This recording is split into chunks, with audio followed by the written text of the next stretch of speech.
नमस्कार दोस्तों, आप सभी का स्वागत है पॉकेट ऑडियो बुक चैनल पर, जहां हम लाते हैं नई नई कहानियों का अनोखा सफर। अगर आपको हमारा प्रयास पसंद आए तो वीडियो को लाइक, शेयर और चैनल को सब्सक्राइब करना न भूलें। तो चलिए आज की कहानी का सफर शुरू करते हैं। साल 2147 जब मानवता अंतरिक्ष के रहस्यों को उजागर करने की आखिरी सीमा तक पहुंच चुकी थी।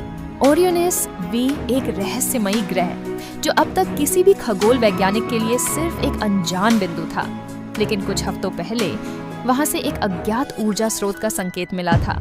एक ऐसा सिग्नल जो किसी प्राकृतिक घटना से नहीं बल्कि किसी जीवित शक्ति से उत्पन्न हो रहा था। एस्ट्रा 9 मानवता का सबसे एडवांस अंतरिक्ष यान इस रहस्य को सुलझाने के लिए भेजा जा रहा था।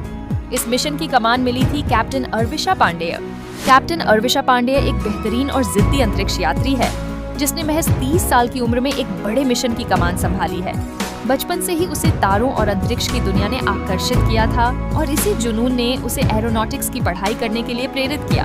वह अनुशासित, प्रोफेशनल और निडर है। अपने इमोशंस को काम पर हावी नहीं होने देती।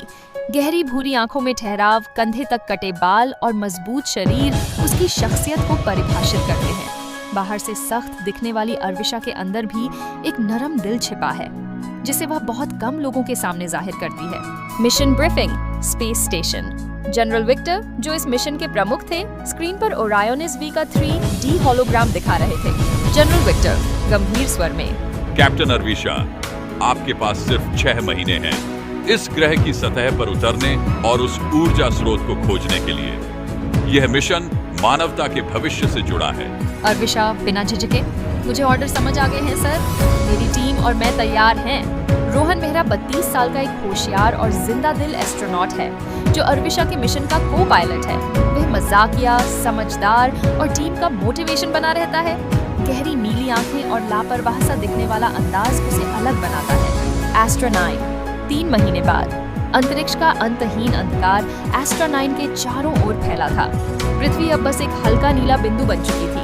अर्विशा खिड़की से बाहर देख रही थी। रोहन चुपचाप पास आकर खड़ा हो गया। रोहन हंसते हुए, खिड़की से क्या देख रही हो? बाहर कुछ बदलने वाला तो नहीं? अर्विशा हल्की मुस्कान के साथ, बिना देखे। बदलने वाली चीजें ही सबसे ज्यादा डराती हैं कमांडर। रोहन गंभीर होते हुए, तुम कभी डरती भी हो? अर्विशा धीमी आवाज में, डर तो हर किसी को लगता है रोहन, बस कोई दिखाता है, कोई छुपा लेता है। रोहन चुप रहा। उसे पहली बार महसूस हुआ कि अर्विशा सिर्फ एक सख्त और प्रोफेशनल कैप्टन नहीं बल्कि उससे कहीं ज्यादा गहरी इंसान थी। सारा विल्सन 28 साल की तेज दिमाग वाली वैज्ञानिक है जो तर्कों पर चलती है। अर्विशा से अक्सर उसकी बहस हो जाती है। मिशन को लेकर पूरी तरह टेक्नोलॉजी पर फोकस, इमोशन से दूर। यात्रा के 6 महीने बाद ओरियोनिस वी के करीब। एस्ट्रा 9 अब ओरियोनिस वी के नजदीक पहुंच चुका था। पूरी टीम स्क्रीन पर ग्रह की पहली झलक देख रही थी। ग्रह की सतह पर अजीब नीली चमक थी, जैसे कोई शक्ति अंदर से स्पंदित हो रही हो। रोहन और अर्विशा अब साथ बैठे थे। स्पेसक्राफ्ट में सब सो रहे थे, लेकिन रोहन की आंखों में नींद नहीं थी। रोहन धीमे स्वर में, पता है अर्विशा, मुझे नहीं लगता कि मैं इस मिशन से पहले तक किसी चीज को लेकर इतना सीरियस हुआ हूँ। अर्विशा ने उसकी ओर देखा। अर्विशा सवालिया लहजे में, क्या मतलब? रोहन आंखें उसके चेहरे पर टिकी।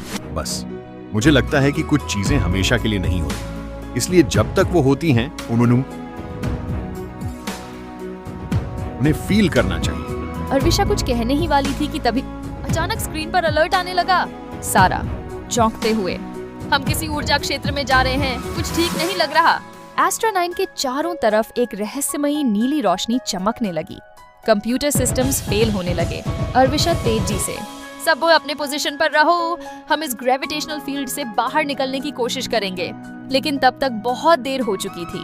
एस्ट्रा 9 अचानक एक अजीब ऊर्जा में घिर गया और एक जबरदस्त झटके के साथ ओरायोनिस वी के वातावरण में प्रवेश करने लगा। क्या यह ग्रह सेफ था और वह मिस्टीरियस पावर क्या थी? जानने के लिए देखिए अगला episode only on pocket audio book पर, और चैनल को लाइक एंड सब्सक्राइब करें और अपने दोस्तों में वीडियो को शेयर की।